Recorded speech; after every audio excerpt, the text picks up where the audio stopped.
dengan munafik. Lalu kami kumpulkan munafik itu semuanya dan kami kumban tenaga sekali. Jadi mukmin dan munafik tidak boleh bercampur. Munafik tetap sembahyang, tetap pergi kongkong. Ingat, kufur. Tapi macam mana kita nak membezakan? Yang antara dia itu seorang yang dikatakan mukmin, yang dikatakan dia seorang munafik. Macam mana kita membedakan antara yang dikatakan wali Allah dan yang mana yang satu dikatakan wali syaitan? Ada batu hukum? Kalau kita tak ada, kalau kita tidak boleh mengenal siapa yang dalam kita itu adakah wali Allah ataupun wali syaitan, otomatik kita adalah wali syaitan. Walaupun kita semaya. Walaupun kita makan serban dan jubah. Apa?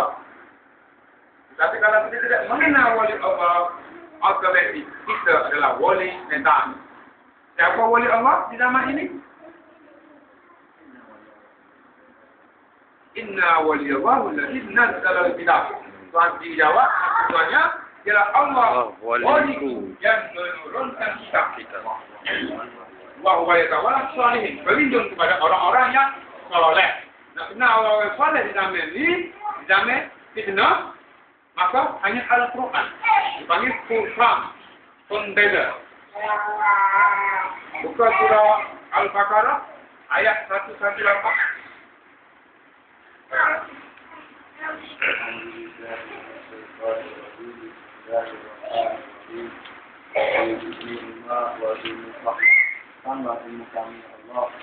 Dan orang-orang yang tidak mengetahui berkata. Okey, orang-orang yang tidak berkata. Siapa orang tidak mengetahui? Orang yang tidak punya pengetahuan.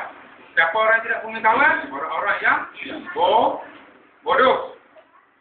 Dia berkata pun nak kenal orang yang bodoh ni, dia melalui perkataan, boleh mengenal mereka melalui tanda-tandanya dan susunan perkataan mereka.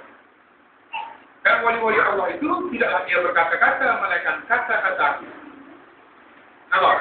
Wali syaitan itu berkata dengan Allah.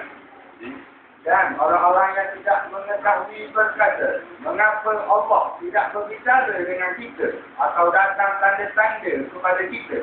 Demikian pula orang-orang yang sebelum mereka telah berkata seperti ucapan mereka itu, hati mereka terlupa.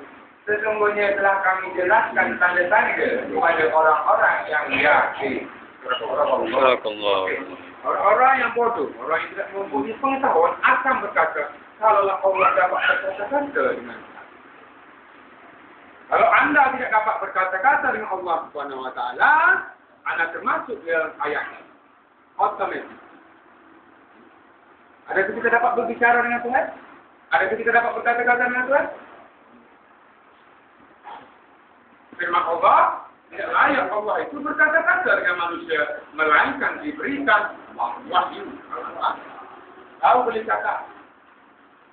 Atau dibalik tabir, mimpi. Atau dihantar ke utusan.